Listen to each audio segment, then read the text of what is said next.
अच्छा, ये ना हमने कार्बन और सिलिकॉन का शुरू किया हुआ था। हमने उनकी कुछ एनोमलीज एनोमली से मुराद मैंने आपको बताया था कि ग्रुप की जो प्रॉपर्टीज होती हैं वो हम स्टडी कर रहे थे। अच्छा, इसमें ना एक अगर आप पेपर में देखेंगे ना, ये केमिस्ट्री के पेपर में, तो यहाँ पे एक क्वेश्चन भी आया हुआ है कि right similarities between carbon and silicon. देखिए, जो जब हम ये प्रॉपर्टीज डिस्कस कर रहे हैं ना सारे, तो इनमें कुछ प्रॉपर्टीज इनके आपस में मिलती है, कुछ डिफरेंट हैं, ठीक है ना। जैसे आपने उस दिन डिस्कस किया था कि भाई जो कैटिनेशन है वो कार्बन भी करता है, सिलिकॉन भी थोड़ी बहुत करता है, बाकी नहीं करते, ठीक है। तो ये उनमें सिमिलैरिटी है, ठीक है।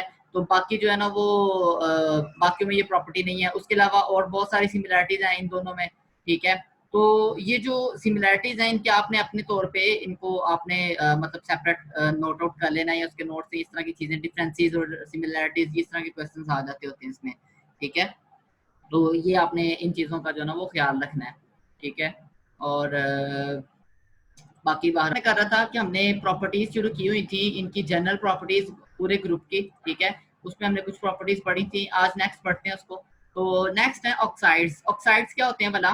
जैसे आपने हाइड्राइड्स को डिफाइन किया था ना, binding compounds of hydrogen are called hydrides. इसी तरह जो बाइंडिंग कंपाउंड ऑफ ऑक्सीजन होते हैं ना, उनको हम ऑक्साइड कहते हैं, बाइनरी कंपाउंड्स ऑफ ऑक्सीजन, ठीक है। बाइंडिंग कंपाउंड क्या होते हैं, कौन बता सकता है? बाइंडिंग कंपाउंड क्या होते दो हैं? एलिमेंट से मिलके शायद जो कंपाउंड बनते हैं वो ना। शायद जो दो हैं, दो एलिमेंट से मिलकर बनने वाले जो कंपाउंड्स हैं उनको हम बाइंडिंग कंपाउंड्स कहते हैं, ठीक है। तो बाइंडिंग कंपाउंड्स का मतलब होता है कि उसमें दो एलिमेंट हैं। तो जब हम बात करेंगे बाइंडिंग कंपाउंड ऑफ ऑक्सीजन, ठीक है, बाइनरी कंपाउंड्स ऑफ ऑक्सीजन, ठीक है। तो इसका मतलब उसमें एक ऑक्सीजन होगा, बाकी दूसरी चीजें होंगी। तो इसका मतलब जब हम बात कर रहे हैं कि binding compounds of group 14 elements, तो उससे मुराद होगा कि हम किसके ऑक्साइड्स की ऑक्साइड्स फर्ज करें हम बात करते हैं ऑक्साइड्स ऑफ ग्रुप 14, तो उसका मतलब होगा कार्बन का, सिलिकॉन का, जर्मेनियम का, टिन का और लेड का जो ऑक्साइड है, इनकी हम बात करेंगे, इनके कौन कौन से ऑक्साइड होते हैं। तो जब हम इनके ऑक्साइड्स को देखते हैं तो बाइंडिंग कंपाउंड ऑफ ऑक्सीजन और कॉल्ड ऑक्साइड्स। तो ऑक्साइड्स मतलब ऑक्सीजन के कंपाउंड्स होते हैं, ठीक है। बाइंडिंग कंपाउंड मीन कि एक ऑक्सीजन होगा, दूसरा इनमें से कोई होगा, कार्बन होगा, सिलिकॉन होगा, जर्मेनियम, स्टेनस, टिन मतलब, ठीक है, या लेड, ठीक है। इनमें से कोई और कोई हो सकता है। अच्छा, जब हम इनकी बात करते हैं तो इनके तीन चार तरह के ऑक्साइड होते हैं। एक तो डाइऑक्साइड होते हैं, जैसा कि डाइऑक्साइड का मतलब जिसमें दो ऑक्सीजन होते हैं, कार्बन डाइऑक्साइड, सिलिकॉन डाइऑक्साइड, ठीक है, जर्मेनियम डाइऑक्साइड, ठीक है, टिन डाइऑक्साइड होगा, लेड डाइऑक्साइड होगा। तो इन सबके डाइऑक्साइड होते हैं, ठीक है। ये सारे के सारे डाइऑक्साइड बनाते हैं। और ये जो डाइऑक्साइड्स है ना, ये भी दो तरह के होते हैं। ये जो पहले दो डाइऑक्साइड हैं ये एसिडिक इन नेचर होते हैं, ठीक है, मतलब ये एसिड के तौर पे काम करते हैं, ठीक है। और ये जो बाकी तीन है ये एम्फोटेरिक होते हैं। एम्फोटेरिक क्या होता है भला?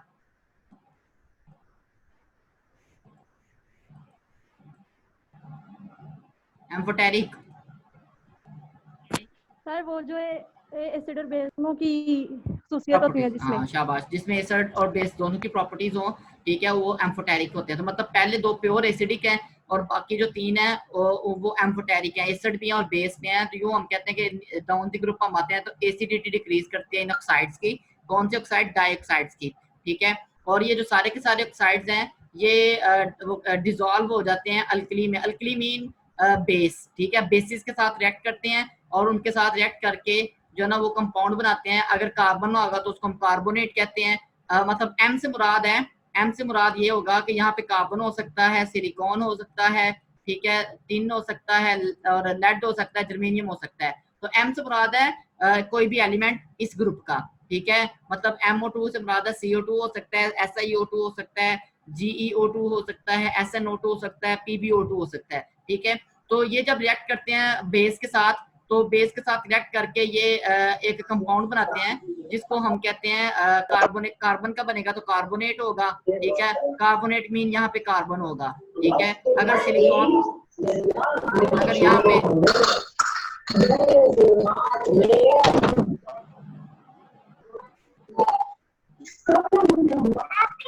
अगर यहाँ पे अनम बेटा माइक बंद करना अपना। अच्छा,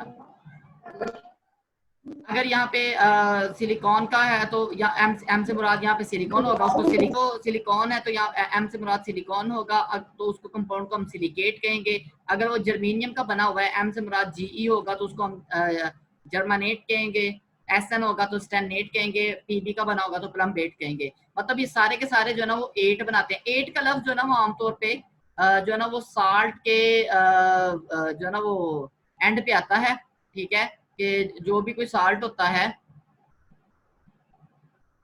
अच्छा, जो सर जी दोबारा बताइएगा प्लीज। कौन सा वाला? यहाँ से सर ये लास्ट वाला, मैं ऑल ये कह दीज रहा था ऑक्साइड्स। कि जिनके जितने भी इनके ऑक्साइड होते हैं ना, आपको पता है कि ऑक्साइड का जो है वो इनका फार्मूला, जनरल फार्मूला, डाइऑक्साइड्स की बात कर रहे हैं तो डाइऑक्साइड इनके MO2 होते हैं। एम से मुराद क्या हो सकता है? कार्बन, ठीक है, सिलिकॉन, जर्मीनियम, टिन, ठीक है, और लेड। ये एम की जगह पे ये सारे आ सकते हैं, CO2, SiO2, GeO2, SnO2, PbO2, ठीक है। तो ये सारे के सारे बेस के साथ रिएक्ट कर सकते हैं। आपको पता है पहले दो तो वैसे ही एसिडिक होते हैं, बाकी 3 एम्फोटेरिक होते हैं, मतलब वो एसिड बेस दोनों के साथ रिएक्ट कर सकते हैं। तो बेस के साथ जब ये रिएक्ट करते हैं ना, तो जो कंपाउंड बनता है ना, मसलन मिसाल के तौर पर NaOH है बेस, तो इस कंपाउंड में M सबका इस तरह का कंपाउंड बनता है। एम की जगह पे कार्बन भी आ सकता है। जब कार्बन होगा तो इस कंपाउंड को हम कहेंगे कार्बोनेट, मतलब उसका फार्मूला होगा Na2CO3, ठीक है। और अगर एम की जगह पे सिलिकॉन होगा तो उसका फार्मूला होगा Na2SiO3, उसको हम सिलिकेट कहेंगे, सोडियम सिलिकेट कहेंगे। अगर एम की जगह पे जर्मीनियम होगा तो उसको हम जर्मनेट कहेंगे, उसका फार्मूला होगा Na2GeO3, ठीक है। और अगर एम की जगह पे SN होगा तो उसको हम स्टेनेट कहेंगे, अगर यहाँ पे SN होगा तो हम इसको स्टेनेट कहेंगे, ठीक है। अगर यहाँ पे लेड होगा तो हम उसको प्लम्बेट कहेंगे। तो ये सारे के सारे इस तरह के कंपाउंड बनाते हैं, उनके नाम मुख्तलिफ होते हैं, फार्मूला सेम होता है, सिर्फ एम की जगह पे वो जो ना वो मेटल एलिमेंट चेंज होती है, उसका नाम चेंज हो जाता है, ठीक है। तो ये कब बनता है? जब इनका डाइऑक्साइड रिएक्ट करता है किसके साथ? किसी भी बेस के साथ, चाहे वो सोडियम हाइड्रोक्साइड है, चाहे वो पोटाशियम हाइड्रोक्साइड है, उसके साथ रिएक्ट करेगा तो ये वाला बनेगा। इस बात की समझ सर आइए जी, जी। सर इधर हमारे पास Na है ना, तो उधर जाके Na2 कैसे हो गया? वो इधर 2 होंगे ना, Na2 हो गए, ठीक है, बैलेंस नहीं थी क्रिस्टल, लेकिन बहरहाल इधर 2 होगा, फिर आपके ऑक्सीजन भी बैलेंस हो जाएंगे, प्लस H2O भी बनेगा यहाँ पे, जी सर जी। प्लस H2O भी बनेगा अगर हम इक्वेशन को मुकम्मल करें तो, ठीक है। अब 4 ऑक्सीजन और 4 वो जी बैलेंस सर। है। अच्छा, खैर, तो ये बात समझ आई है पॉइंट कि इनके कैसे बनते हैं, सिलिकेट कैसे बनता है वगैरह वगैरह। जी सर जी आ गई है। अच्छा, उसके बाद इनके सेकंड टाइप के ऑक्साइड्स होते हैं जिनको हम मोनोऑक्साइड कहते हैं। मोनो का मतलब होता है वन, और ऑक्साइड का मतलब ऑक्सीजन वाले कंपाउंड। तो मोनोऑक्साइड का मतलब इनके साथ एक ऑक्सीजन अटैच होता है, MO, जनरल फार्मूला। एम से मुराद वही कार्बन, सिलिकॉन, जर्मीनियम, टिन और लेड हो सकते हैं। तो ये सारे के सारे जो होते हैं ना मोनो ऑक्साइड बनाते हैं, लेकिन सिलिकॉन का और जर्मीनियम का मोनोऑक्साइड अनस्टेबल होते हैं, ठीक है। बाकी 3 के स्टेबल होते हैं। बाकी कौन बचता है? कार्बन मोनोऑक्साइड बचता है, टिन मोनोऑक्साइड बचता है, लेड मोनोऑक्साइड बचता है। अब इनमें से भी ये वाला जो है वो एसिडिक होता है, बाकी बाकी 2 जो है वो क्या होते हैं? एम्फोटेरिक होते हैं। तो इसी तरह के इनके जो ऑक्साइड बनते हैं उनको हम सब ऑक्साइड कहते हैं, और ये सब ऑक्साइड सिर्फ और सिर्फ कार्बन बनाता है, बाकी कोई भी नहीं बनाता, ठीक है। ना सिलिकॉन बनाता है, ना जर्मेनियम, ना टिन, ना लेड, ठीक है। सिर्फ कार्बन जो होता है ना वो सब ऑक्साइड बनाता है इसके, ठीक है। और एक होता है मिक्स्ड ऑक्साइड। मिक्स्ड ऑक्साइड होता है मतलब जो इन सब में से किसी कैटेगरी में नहीं आता, ना वो डाइऑक्साइड में आता है, ना वो ट्राइऑक्साइड में आता है, ओ सॉरी मोनोऑक्साइड में आता है, ना वो सब ऑक्साइड में आता है। इसको हम कहते हैं मिक्स्ड ऑक्साइड। ये बेसिकली मिक्स ऑक्साइड कैसे बनता है? ये 2 ऑक्साइड से मिलकर बनता है, एक मोनोऑक्साइड और एक डाई सब ऑक्साइड, PbO2, ठीक है, प्लस Pb2O, ठीक है। इनसे मिलके जो बनेगा उसको हम कहते हैं ये मिक्स्ड ऑक्साइड है। बेसिकली ये 2, एक डाइऑक्साइड से और एक सब ऑक्साइड से मिलके बनता है, इस वजह से हम इसको हम कहते हैं बल्कि जो ना वो Pb2O3, ठीक है। जैसे ये है ना वैसे ही फार्मूला Pb सॉरी 3O2, ठीक है, इस तरह से ये बनेगा। तो ये मिक्स्ड ऑक्साइड इसको हम कहते हैं, ये इन तीनों कैटेगरीज में नहीं आता, इसको हम इसलिए मिक्स ऑक्साइड कह देते हैं। तो बहरहाल ये इनके ऑक्साइड से ऑक्साइड ऑक्सीजन के बाइंडिंग कंपाउंड होते हैं, उनकी मुख्तलिफ प्रॉपर्टीज हमने 1 बाय 1 डिस्कस की हैं, ठीक है। अच्छा ये ना पेपर में अगर आप देखेंगे ना तो आपको आइडिया होगा कि वो पेपर में जो ना वो बड़ी कॉन्सेप्चुअल क्वेश्चन दे सकता है टॉपिक में, तो इस वजह से हमें टॉपिक को ज्यादा सारे को कवर करना पड़ता है, कोई चीज हम छोड़ नहीं सकते, किसी चीज को हम मिस नहीं कर सकते, क्यों? ठीक है। अच्छा जी, इसी तरह अगली उनकी प्रॉपर्टी है एसिड्स। ठीक है, तो ये सारे के सारे जो ग्रुप 14 के एलिमेंट्स हैं ये एसिड बनाते हैं, और उनके एसिड का फार्मूला क्या होता है? H2MO3, M से मुराद मेटल। ठीक है, बाकी ये इनका जनरल फार्मूला है। मसलन अगर कार्बन होगा तो फार्मूला होगा H2CO3 जिसको हम कार्बोनिक एसिड बोलते हैं। अगर सिलिकॉन होगा तो H2SiO3 सिलिसिक एसिड बनेगा। ठीक है, अगर वो जर्मेनियम है तो H2GeO3 जर्मेनिक एसिड बनेगा। इसी तरह H2 स्टेनिक एसिड SnO3 और H2O3, ये सारे जो ना वो एसिड होंगे। ठीक है, और ये जो सारे के सारे एसिड हैं ये भी बेस के साथ रिएक्ट करके अगेन यही बनाएंगे, जैसे ये वाला कंपाउंड बना था ना, यहाँ पे भी बनता है। मतलब ये जो सिलिकेट या कार्बोनेट या जर्मिनेट या स्टेनेट और प्लम्बेट बनते हैं, ये दो तरह से बन सकते हैं। नंबर 1, या तो हम इनके डाइऑक्साइड का बेस के साथ रिएक्ट करवाएं, या हम इनके एसिड का किसके साथ, बेस के साथ रिएक्ट करवाएं। दोनों सूरतों में ये प्रोड्यूस हो सकता है। ठीक है, तो ये इनके एसिड्स के बारे में सारे के हाँ ये एसिड बनाते हैं, और इनके एसिड्स के साल्ट्स भी क्या होते हैं?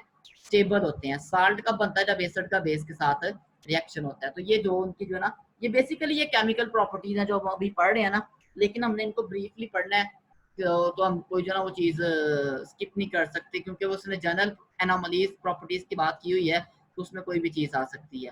ठीक है, उसके बाद आ जाए जिनके हेलाइड्स पे। हेलाइड्स क्या होंगे, कोई बता सकता है?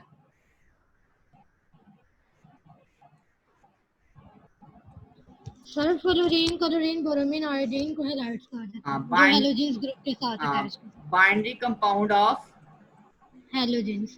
हैलोजेंस। ठीक है, बाइनरी कंपाउंड्स ऑफ हैलोजेंस को हम बोलेंगे हेलाइड्स। मतलब इनमें एक एलिमेंट हैलोजन होगा, दूसरा जो है ना वो ग्रुप 14 में से होगा, क्योंकि हम ग्रुप 14 के हेलाइड्स की बात कर रहे हैं ना।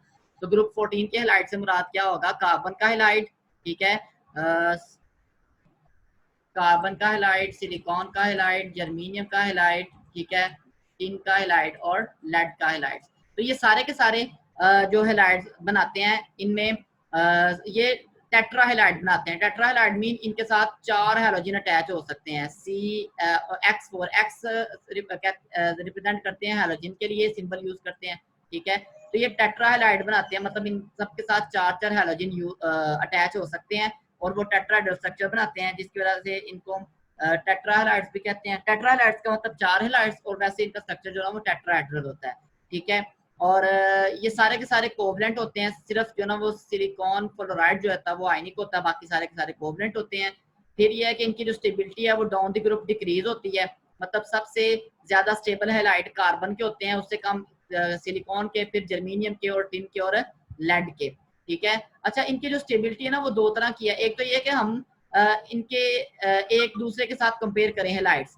दूसरी इनकी स्टेबिलिटी हो सकती है कि एक ही एलिमेंट के डिफरेंट हेलाइड्स को डिस्कस करें। मिसाल के तौर पर CF4 कार्बन टेट्राक्लोराइड, ठीक है, CCl4 कार्बन टेट्राक्लोराइड, CBr4, ठीक है, कार्बन टेट्राब्रोमाइड, CI4 कार्बन टेट्राआयोडाइड। जब इनको कंपेयर करेंगे तो इनमें फ्लोरीन वाला जो है वो सबसे ज्यादा स्टेबल होगा। ठीक है, सबसे ज्यादा स्टेबल फ्लोरीन वाला, फिर क्लोरीन वाला और फिर ब्रोमीन वाला। सबसे कम स्टेबिलिटी होगी आयोडीन वाले हेलाइड की। जब एक ही एलिमेंट के हेलाइड को आपस में कंपेयर करेंगे, 4 मुख्तलिफ तरह के हेलाइड बन सकते हैं ना, तो उनमें सबसे ज्यादा स्टेबल फ्लोराइड वाला, फिर क्लोराइड, फिर ब्रोमाइड, फिर आयोडाइड। ठीक है, और अगर हम डिफरेंट एलिमेंट्स के हेलाइड्स को कंपेयर करेंगे तो फिर सबसे ज्यादा स्टेबल होगा कार्बन का, फिर सिलिकॉन का, फिर जर्मेनियम का, फिर टिन का, फिर लेड का। अब आपको देखें सबसे लोएस्ट स्टेबिलिटी किसकी है? PbX4 की। अब PbX4 के 4 तरह के बन सकते हैं, आपको पता है। एक बन सकता है PbF4, ठीक है, एक बन सकता है PbCl4, ठीक है, और एक बन सकता है PbBr4, एक बन सकता है PbI4। ठीक है, अब इनमें भी देखें सबसे ज्यादा स्टेबल फ्लोरीन, उससे कम क्लोरीन और ब्रोमीन और आयोडीन। एक तो लेड की स्टेबिलिटी सबसे कम, लेड के हैलाइड की, ऊपर से उनमें भी इन दोनों की स्टेबिलिटी इतनी कम होती है कि ये दोनों बनते ही नहीं है, ये एग्जिस्ट नहीं करते, बाकी दो सिर्फ बनते हैं इनके हैलाइड।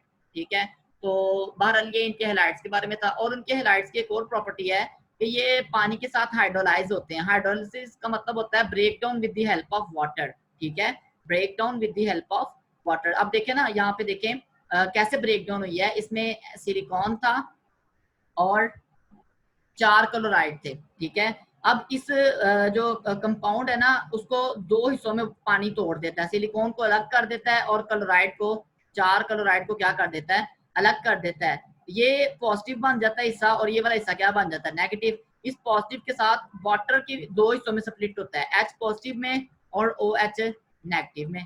ठीक है, अब पानी का नेगेटिव इसके पॉजिटिव के साथ और इसका नेगेटिव पानी के पॉजिटिव के साथ अटैच हो जाता है और HCl बन जाता है प्लस सिलिकॉन हाइड्रोक्साइड बन जाता है। तो इस प्रोसेस को हम हाइड्रोलिसिस कहते हैं, break down with the help of water. Hydro का मतलब वाटर है, लाइसिस का मतलब लाइसिस से निकला, लाइसिस का मतलब होता है तोड़ना, ब्रेक डाउन। तो break down with the help of, जैसे आपने वो इसमें पढ़ा हुआ ना, लाइसोसोम और इस तरह की चीजें आपने जूलॉजी में भी पढ़ते हैं।